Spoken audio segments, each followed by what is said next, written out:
Consideremos este lunes, inicio de semana, cómo la autoridad en la Iglesia no es el poder del sometimiento y opresión de quien se siente superior a los demás, sino la del poder de servir y promocionar al otro, considerándolo siempre superior, mejor a uno mismo.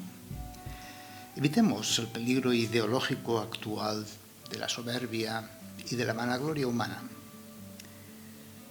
Consideremos esto con el texto del Evangelio propuesto de Mateo, capítulo 23, versículos del 13 al 22. En aquel tiempo habló Jesús diciendo: «Ay de vosotros, escribas y fariseos hipócritas, que cerráis a los hombres el reino de los cielos. Ni entráis vosotros, ni dejáis entrar a los que quieren. Ay de vosotros, escribas y fariseos hipócritas, que viajáis por tierra y mar para ganar un prosélito, y cuando lo conseguís, lo hacéis digno del fuego el doble que vosotros.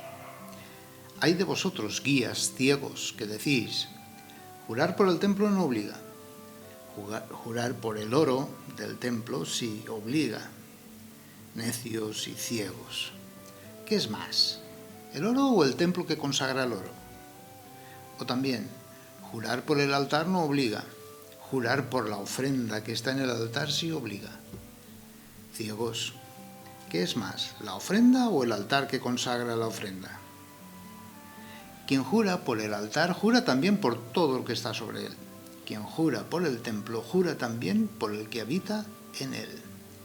Y quien jura por el cielo jura por el trono de Dios y también por el que está sentado en él».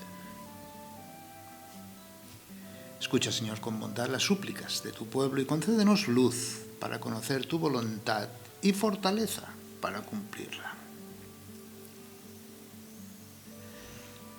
El Señor nos ama, y porque nos ama, quiere nuestro bien.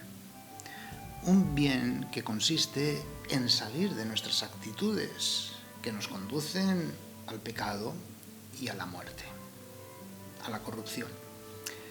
Hoy nos advierte con vehemencia contra todo tipo de hipocresía. Ciertamente, somos débiles.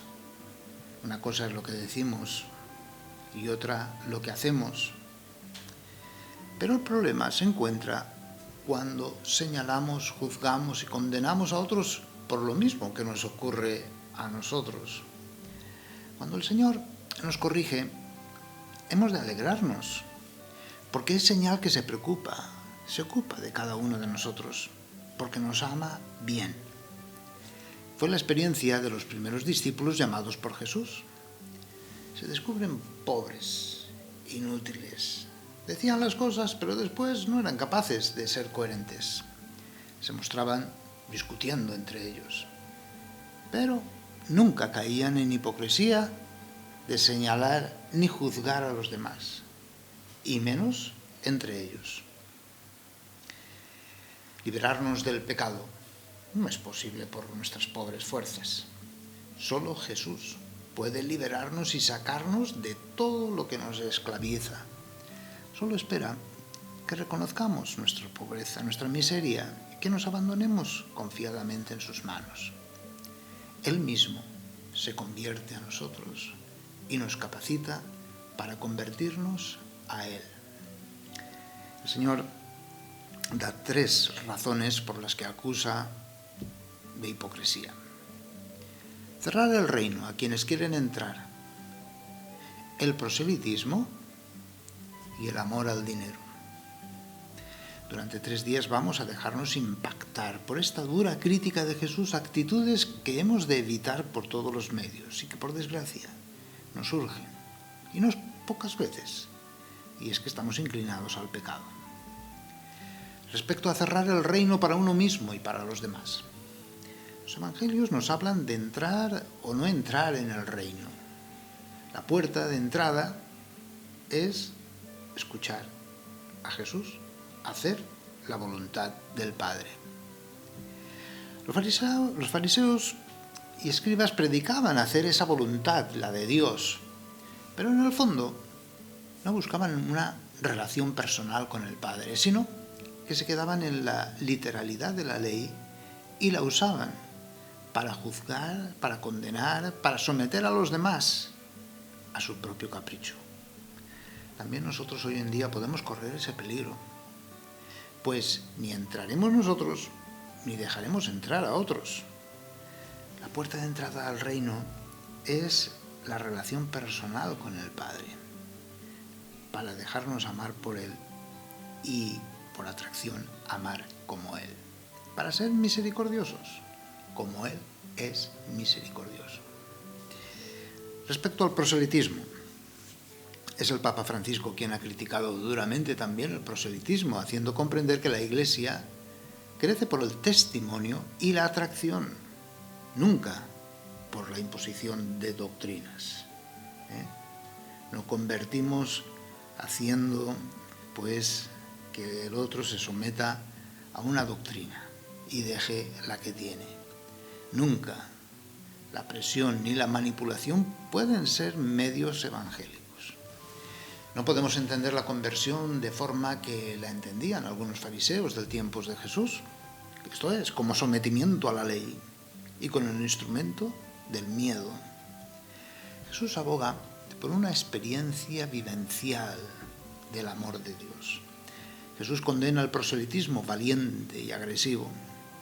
Es causa de hipocresía el querer ganar adeptos haciendo ver como única referencia una fe ciega. El fideísmo es contrario a la fe católica. Todo aquello que se guía por acción mágica de Dios sin referencia a la razón no puede sino confundir y engañar. Solo la fe y la razón juntas pueden llegar a la verdad. Pero la fe sin razón ni es cristiana ni es católica. Solo nuestra fe católica en su doctrina nos abre a aportar positivamente a la familia, a la sociedad, a la política, a toda realidad del amor humano. Todo aquel grupo que se encierra en sí mismo no es iglesia, es secta. El remedio se encuentra en no aceptar en nuestra gente una fe ciega, que se encierra en grupo, sin razonar, siempre desde el amor al prójimo, sea cual fuere su mentalidad o religión o raza, aportando siempre para el bien común y una justicia auténticamente social, nunca desligándonos de la realidad. Y tercero, respecto al amor al dinero. Los fariseos e hipócritas valoraban tanto el dinero que despreciaban el mismo culto y lo sagrado. En distintas ocasiones Jesús habla sobre ello. El problema no es el dinero en sí, sino la indiferencia, la falta de solidaridad para con los más necesitados. En el reino se entra por la lógica del don, que no por lo que uno tiene. Es la gratuidad la que nos hace posible entrar en el reino, reconocer la propia pobreza y abandonarse en manos de Dios, que derrama su misericordia sobre quien muestra arrepentimiento y deseo de conversión, de quien elige buscar solo el reino y su justicia. Pensemos, el reino ni se gana, ni se compra, ni se conquista, sino que se acoge como un don. Eso nos advierte claramente que si tenemos apego por los bienes y la vida de este mundo, perdemos esta y perdemos la eternidad. Quiere hacernos entender que todo pasa. Solo la caridad permanece para siempre. Contemplemos hoy al Señor interpelándonos, amándonos, queriéndonos, corrigiéndonos, llamándonos a una conversión al amor.